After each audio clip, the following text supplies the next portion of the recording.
네, 안녕하세요. 우리 이번 시간은 기초제목의 네 번째 시간으로요. 재고자산과 관련된 이야기를 진행해 보도록 하겠습니다.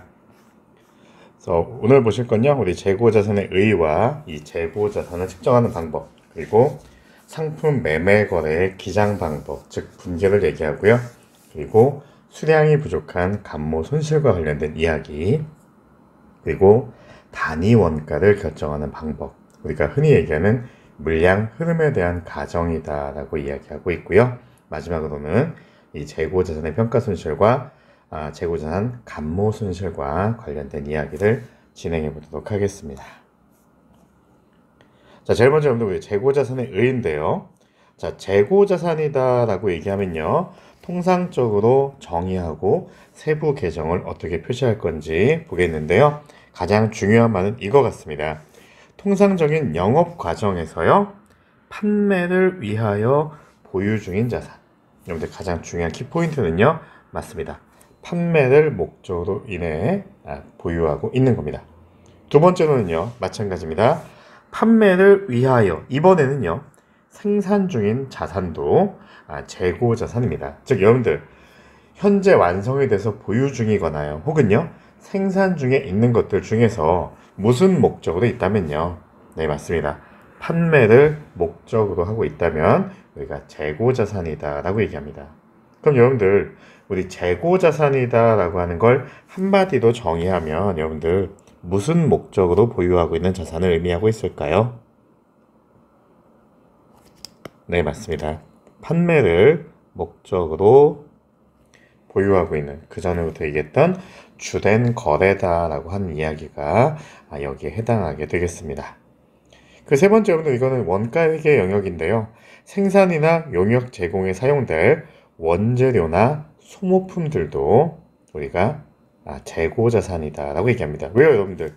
이 재료 같은 것들이 모여서 뭐가 될 거니까요, 제품이라고 하는 판매를 목적으로 하는 재고자산이 될 거거든요. 쉽게 보시면 재고자산은 판매를 목적으로 보유하고 있다라고 생각해 주시면 되겠습니다. 그 다음 보시면 우리가 재무상태표가 있는데요.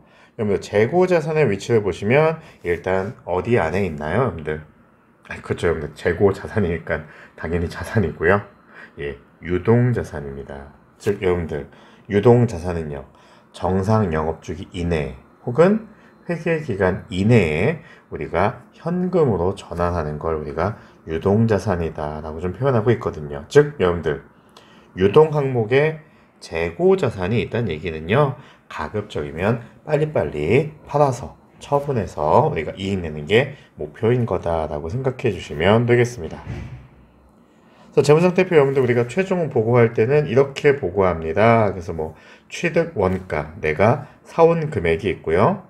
평가 충당금, 혹시 뭔가 내가 사오긴 했는데 가치가 떨어질 수도 있다라고 하는 가능성에 대한 이야기를 우리가 평가 충당금이다라고 얘기합니다. 여러분들 별건 아니고요. 그냥 이런 얘기 해볼게요. 이 평가 충당금은 이렇게 이해해 보시면 될 것 같아요. 치킨집이 있는데요. 그냥 여러분들 그냥 동네에 그냥 뭐 만나치킨 이런 게 있었어요. 만나치킨. 근데 브랜드가 들어왔습니다. 뭐로 할까요? 뭐 BBQ로 할까요? 네. 그럼 여러분들 우리 동네에 있던 만나치킨집은요, 아무 잘못한 것도 없고요, 막 제품의 품질이 나빠진 것도 없는데 BBQ라고 하는 조금 치킨 강자가 들어와 보니까 어떻게 될까요? 그렇죠, 장사가 조금 안 될 거예요. 영업 활동이 조금 안 될 수도 있습니다. 자, 그럴 때 우리가 얘기합니다. 뭐라고요? 우리 회사가 갖고 있는 이 닭 오늘 팔았어야 되는데 못 팔면 어떡하지? 혹시 우리 회사에 가지고 있던 치킨이나 혹은 뭐 치킨 문화 이런 것들 가치가 좀 떨어지지 않을까라고 고민하는 게 평가 충당금이다라고 생각해 보시면 되겠습니다. 진짜 손해보는 건 아니고요, 그럴 가능성에 대한 얘기입니다. 그래서 여기 보시면 상품 취득 원가, 사온 금액은 58, 874, 584인데요. 어떠한 특정한 이유 때문에 484, 474 정도의 가치 감소가 될 가능성이 있다는 거고요. 그래서 얼마도 보고하겠다고요. 요걸 제외한 나머지인 58, 390, 110으로 제공하겠다라고 이야기하고 있습니다. 여러분들 이게 무슨 주의라고요? 기억나시나요? 자산인데 분명히 자산의 가치는 58874, 584인데 어떠한 특정한 이유 때문에 이거보다 작아 보일 수도 있어요. 그렇죠. 보수주의였죠. 예, 잘했습니다. 그래서 우리가 나중에 이 재고자산을 완벽하게 다 공부하고 나시면 이 재고자산의 보수주의에 대한 것도 한번 알게 되실 겁니다. 넘어가 볼게요. 자, 여러분들 재고자산은요 무조건 다 똑같이 다 재고자산은 아니에요. 자, 어떤 의미냐면 여러분들 만약에 여러분들 가구 제조업체가 있어요. 생산해서 판매하기 위해서 보유하고 있는 가구는요. 맞아요, 여러분들. 판매하기 위한 건 재고자산이에요. 근데 여러분들 가구 제조업체도요. 사무실 운영할 수도 있고 뭐 쇼룸 운영할 수도 있단 말이에요. 즉 거기에서 사용하는 뭐 의자나 책상 같은 것들은요. 판매 위한 게 아니고 여러분들 전시 위한 거니까 뭐 한 거예요? 그렇죠. 사용을 목적으로 하시는 거죠. 이렇게 여러분들 우리가요. 기업에서 사용을 목적으로 하는 것을 유형 자산이다 라고 표현하게 되어 있습니다. 여기서 여러분들 핵심 의미는 뭐냐면요. 만약에 책상이나 의자다 라고 얘기했을 때 무조건 얘네가 재고자산이다, 무조건 유형자산이다 라고 하는 건 아니에요. 뭐에 따라서 달라지신다고요? 이 자산을 보유한 목적에 따라서 달라지게 되어 있는 겁니다. 그래서 여러분들 뭐 간단한 예인데요. 공장 신축을 위할 거예요. 근데 공장 지어서 우리가 쓸 거예요. 우리가 사용할 겁니다. 그럼 뭐라고요? 유형자산이요. 근데 임대 목적이나 시세 차익 목적 하려고 하는 거예요. 뭐 한 거예요? 투자하신 거죠. 그럼 투자 목적이라면 투자 부동산이라고 얘기합니다. 그리고요. 통상적인 영업활동으로 땅을 개발해서 판매하기 위해서 보유한다라고 하면 재고자산입니다. 즉 우리 기업이 동일한 자산을 보더라도 목적이 무엇이냐에 따라서 우리가 다르게 회계 처리하고 있다라는 사실 알고 계시면 되겠습니다. 여러분들 셋 다 뭐예요, 여러분들? 땅이죠. 땅에 대한 건데 이 땅을 유형자산으로 바라볼 거냐, 투자부동산으로 바라볼 거냐, 혹은 재고자산으로 바라볼 거냐에 대한 차이에 대한 이야기입니다. 자, 이러한 재고자산을 우리가 이제 측정하게 될 건데요. 자, 먼저 여러분들 우리가 재고자산을 측정한다라고 하는 게 어떤 의미인지 좀 볼게요.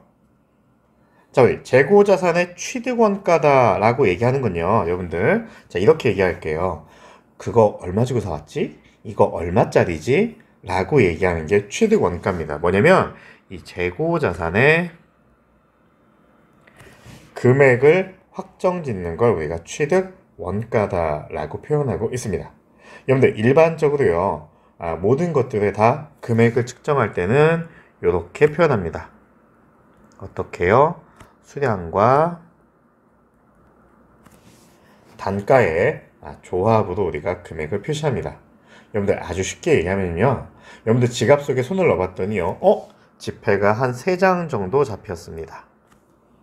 살짝 꺼내보니까 여러분들 녹색이에요. 그럼 여러분들 한 장당 얼마씩의 가치가 있을까요?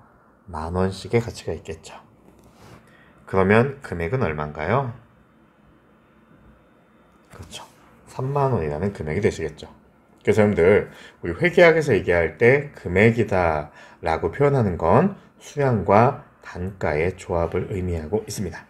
자, 아무튼 여러분 우리가 취득원가다라고 하는 건 이 재고자산의 금액을 확정짓는 걸 이야기하고 있습니다. 자, 거기 밑에 보시니까요. 재고자산의 취득원가에 포함되는 항목이다 라고 되어 있는데요. 그 바로 밑에 보시니까 매입원가가 있고요. 자, 두 번째 보시니까 재고자산을 현재의 장소에 현재의 상태에 이르게 하는데 발생한 기타 원가를 우리가 재고자산의 취득원가다 라고 표현한다고 하고 있습니다. 그럼 하나씩 볼게요, 여러분들. 자, 매입원가를 먼저 보시면요. 자, 아주 쉽게 얘기하면요. 우리가 구입한 가치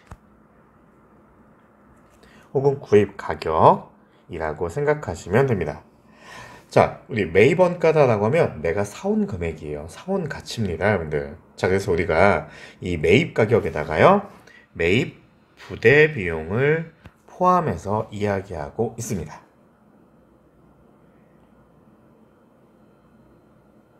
여기서 얘기하는 그 매입 부대 비용이라고 얘기하는 건요.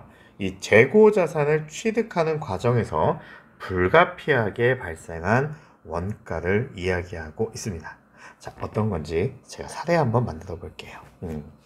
여러분들 쇼핑몰에서 저희가 바지 하나 산다고 좀 가정해 볼게요. 바지 한 벌 살게요. 믿기 어렵겠지만 바지예요. 여러분들 자, 바지 구입하시는데요. 뭐 바지 마음에 들어서 클릭했습니다. 바지 클릭했더니 5만 원이에요. 그래서 오케이 5만 원짜리 바지 내가 사야지 라고 했습니다. 결제하기 눌렀더니요. 갑자기 3,000원이 뭔가 떴습니다. 3,000원이 추가됐어요. 뭘까요, 여러분들? 아, 맞아요, 여러분들. 택배비, 배송료예요. 그래서 결제 얼마일까요? 53,000원 결제했습니다. 그럼 여러분들, 이 바지 사시려고 여러분들이 지출하신 금액은 얼마 될까요? 그렇죠, 여러분들. 바지의 매입 가격, 순수한 바지의 금액은 5만 원 되시겠죠? 매입 가격. 그런데 요 바지 여러분들 매입하시면서 배송료가 들었어요. 이 배송료를 여러분들 우리가 매입 부대비용이다 라고 표현합니다. 자, 끝난 게 아니고요. 이런 얘기 해볼게요. 자, 어쨌든 이렇게 53,000원 주고 바지 사셨는데요. 바지 길이가 너무 길어요. 그래서 우리가 기장 수선하기로 했습니다.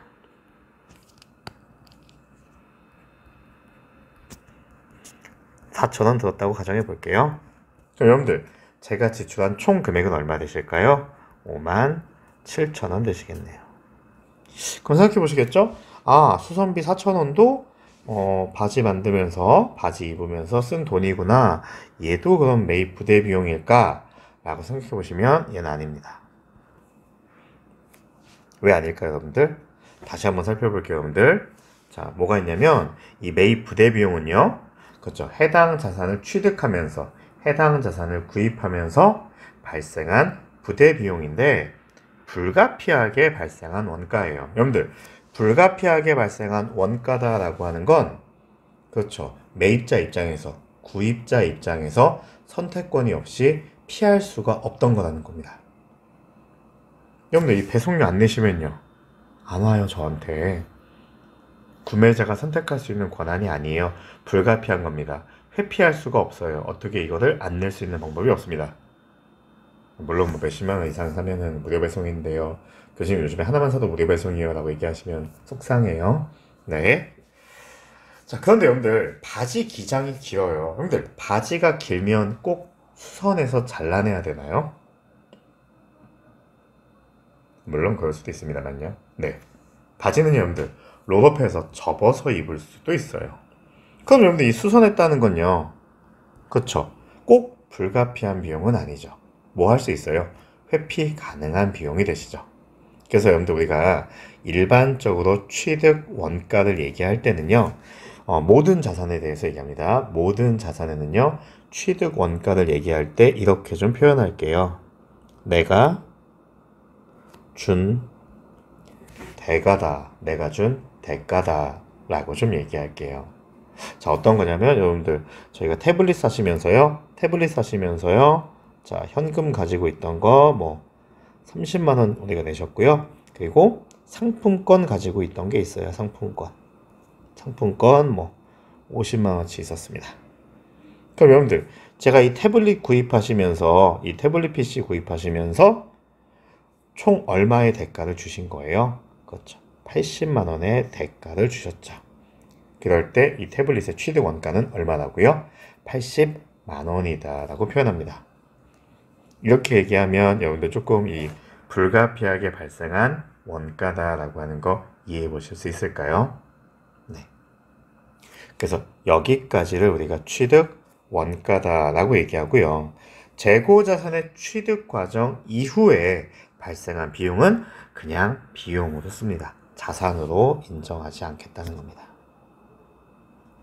어떤 거냐면 여러분들 우리가 바지 이렇게 사셨어요. 매입가액은 5만원, 우리가 구입가격은 5만원이고 배송비, 운송료 3,000원 붙었습니다. 그래서 53,000원 주고 잘 입고 있었는데 접어서 입다 보니까 불편해요. 한참 입다 보니까 불편해요. 그래서 어떻게 했을까요? 수선하기로 했어요. 그래서 4,000원 지출했습니다. 그럼 여러분들 위에 보시니까요. 취득원가 내가 준 대가인데 나 그러면 57,000원 낸 거 아닌가? 라고 생각할 수 있는데 이 수선은요. 언제 이후에 하신 거예요? 이미 취득 과정이 끝난 이후에 발생했으니까요. 얘는요. 그냥 별도의 비용으로 인식한다는 겁니다. 자, 여러분들 가장 대표적인 매입 부대 비용이 있는데요. 바로 매입 운반비입니다, 여러분들. 그래서 여러분들 우리가요. 매입 운반비를 얘기할 때 뭐라고 얘기할까요? 별도의 비용 잡지 않고요. 그렇죠. 자산으로 처리하고 있다는 겁니다. 매입 운반비가 여러분들 아까 보셨던 택배비다라고 보시면 되겠습니다. 아까 여러분들 우리가 조금 어려운 문장이 하나 있었는데요. 뭐가 있었냐면 여러분들 자 다시 한번 보실까요? 어지럽죠? 미안합니다. 재고자산 보시면 자 이런 표현이 있었어요.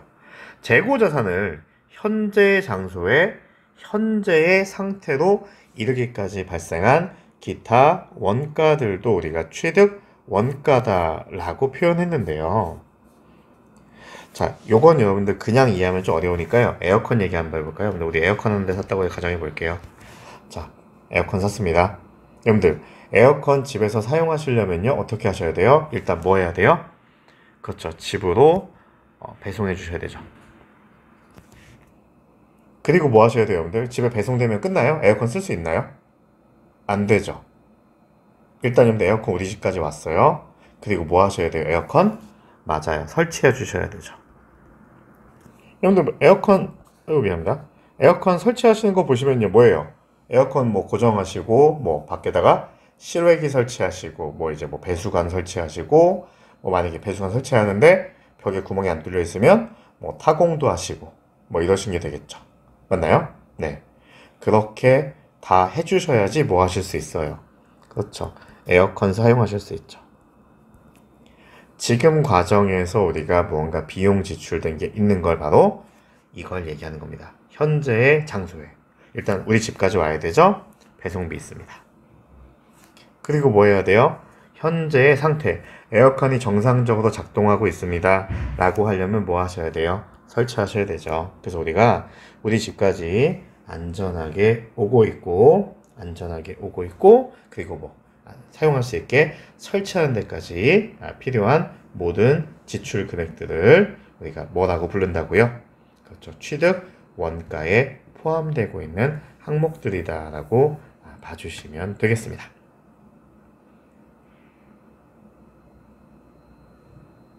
근데 여러분들 우리가요, 요거 안내해주는 것들도 있습니다. 어떤 걸까요, 여러분들? 간단하게 보시면 비정상적으로 낭비된 부분.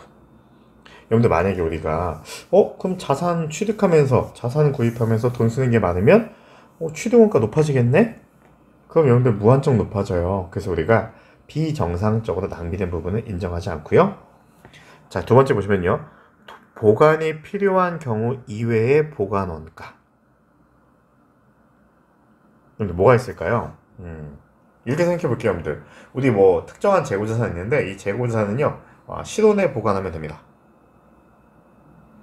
대표적인 게 뭐냐면 우리가 통조림 제품 같은 것들은 실온에 보관하면 됩니다.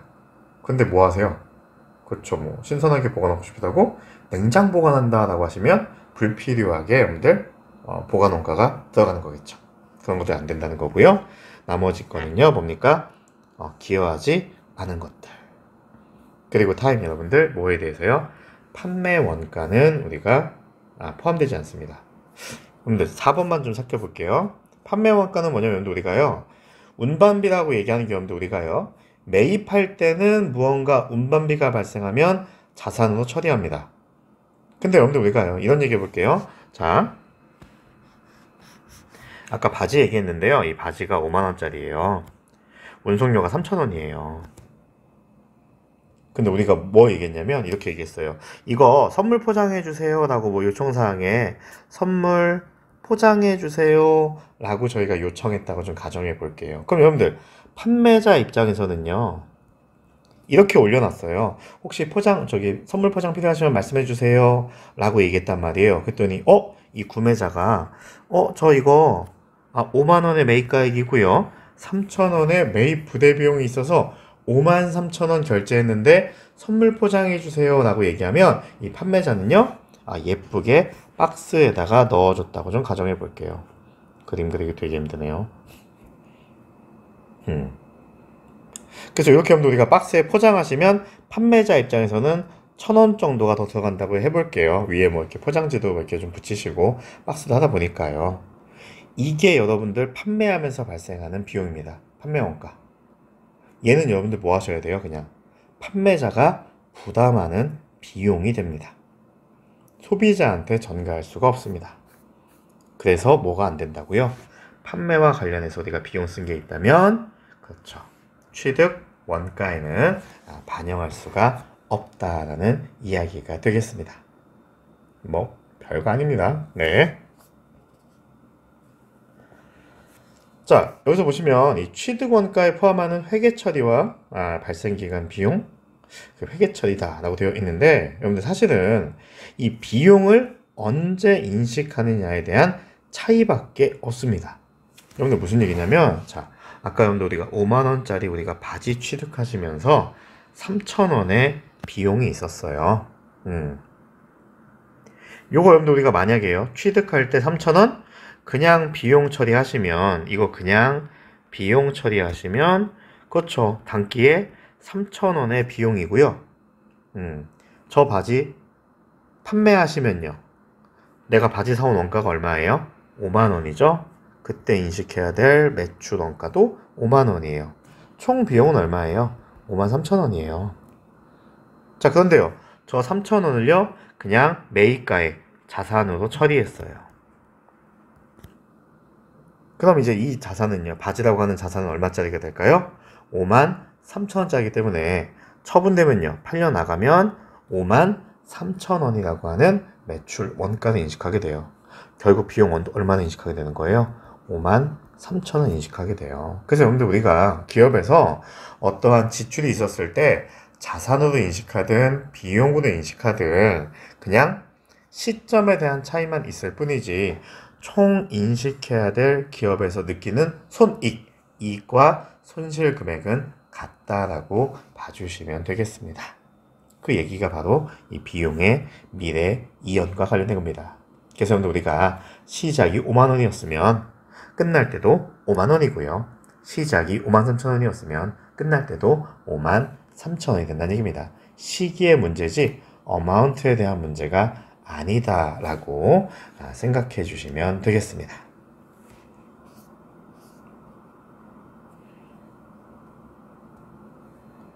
자, 이제 여러분들 우리가요, 이 재고자산의 취득원가와 매출원가의 조정 항목과 관련해서 매입 애누리, 매입 환출, 그리고 매입 할인과 관련된 이야기를 좀 진행해 보도록 하겠습니다. 자, 요걸 진행함에 있어서 여러분들 우리가요, 한 가지만 조금 정리하고 시작을 좀 하겠습니다. 제가 5장을 좀 건너뛰어 가지고요, 잠깐만 다시 볼게요. 자, 뭘 보실 거냐면 여러분들 우리가요, 자, 여러분들 우리 회계학에서 금액을 결정한다라고 하는 건, 회계학에서 금액을 결정한다라고 얘기할 때 이렇게 좀 얘기했습니다. 수량과 단가의 조합으로 우리가 금액을 결정한다라고 했는데, 여러분들 순서도 마찬가지예요. 수량이 먼저고 단가가 나중입니다. 자, 그래서 우리가 첫 번째는요, 요 수량을 결정하는 방법을 좀 공부하셔야 되는데, 요 수량을 결정하는 방법이 회계학에서는 두 가지가 있습니다. 하나는 계속 기록법이 있고요. 또 하나는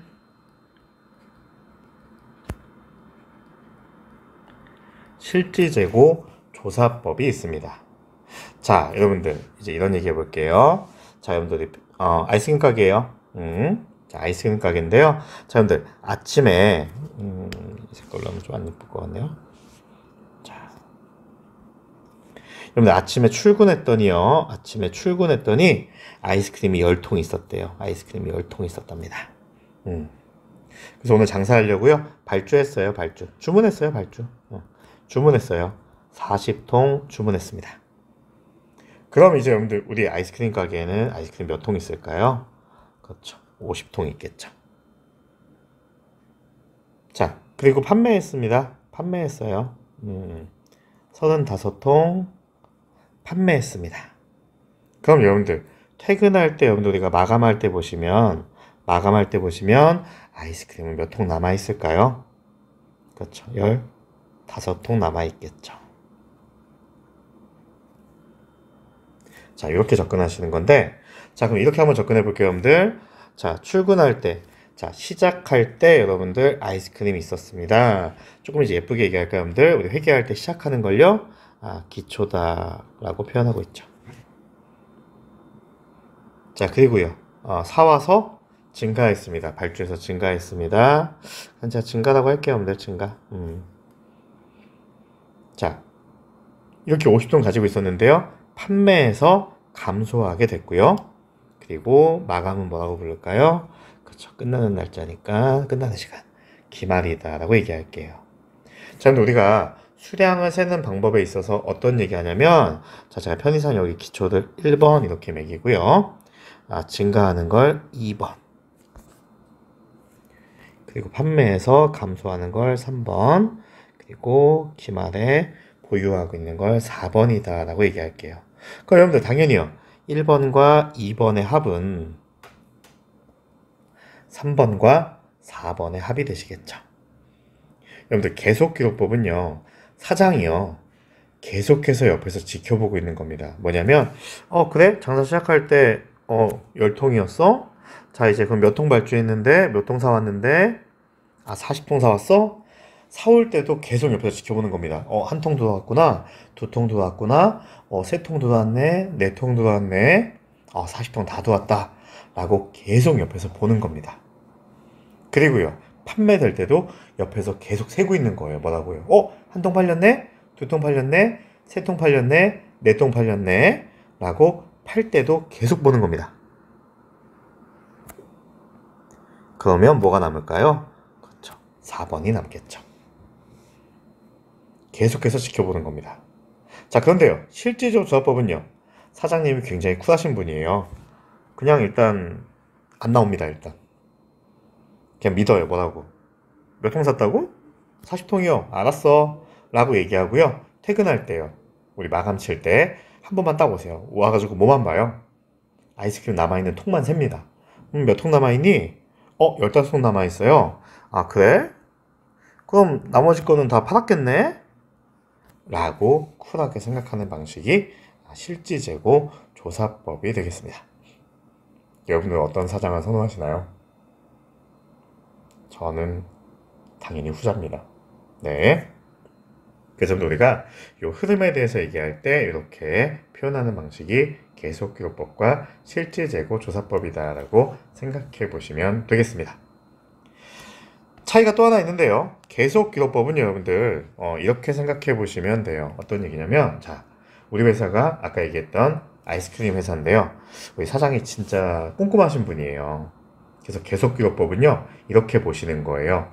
아이스크림 우리 발주해서요, 들어올 때마다 보시는 거예요. 그린티도 왔구나. 체리주블레도 왔구나. 뭐 슈팅스타도 왔구나. 너무 옛날 생각 같나요? 뭐 바닐라도 왔구나. 이렇게 하나하나 보시는 거예요. 그리고 3번 판매될 때도 그린티가 팔렸네, 체리주블레 팔렸네, 슈팅스타 팔렸네 라고 팔릴 때도 꼼꼼하게 다 보시는 겁니다. 자, 그런데요, 실지재고 조사법은요 그렇게 하지 않습니다. 그냥 뭐예요? 사장님 저 40통 주문했어요 라고 하면 40통 뭐 그린티 몇 통이고 뭔 몇 통인데 이런 거 안 물어보시는 거예요. 그냥 뭐예요? 40통 샀어? 알았어 네가 알아서 해 라고 한 다음에요, 그렇죠, 퇴근할 때 기말에 한 번 등장해서 아이스크림 통 세보는 거예요. 15통이구나. 뭐 그린티 남았고 그럼 나머지 건 다 팔아서 없어졌겠네? 네 라고 얘기하면 나머지 것들은 다 팔려 나간 3번이다 라고 느끼는 게 실질재고 조사법이에요. 그러니까 여러분들 이 실제로 조사법은요, 사장님이 아무 생각이 없죠. 그냥 사올 때는 그냥 뭐뭐 사왔는지 귀찮아 얘기하지 마, 그냥 몇 통 사왔는데 40통 샀어? 알았어 라고 얘기한다며요. 팔릴 때도요 아무 느낌 없는 겁니다. 그냥 잘 팔았겠지 라고 하고요, 기말에 뭐만 정확하게 세시는 거예요. 그렇죠. 보관 중인 4번 기말 재고만 정확하게 사서 남은 게 15통이면 35통 없어졌겠네. 없어진 건 다 팔았겠네 라고 보는 게 실질 재고 조사법입니다. 계속해보면요. 살 때도 꼼꼼하게 지켜봐요. 너는 그린티, 너는 체리 주빌레, 너는 바닐라 라고 꼼꼼하게 보시고요. 팔 때도요. 꼼꼼하게 보시는 거예요. 그린티가 팔렸네? 체리 주빌레가 팔렸네. 이렇게 우리가 꼼꼼하게 보는 방식을 얘기합니다. 네, 저희 잠깐만 쉬었다가요. 자, 뒤에 본격적으로 우리가 필요한 이야기들 진행해 보도록 하겠습니다. 고생했습니다.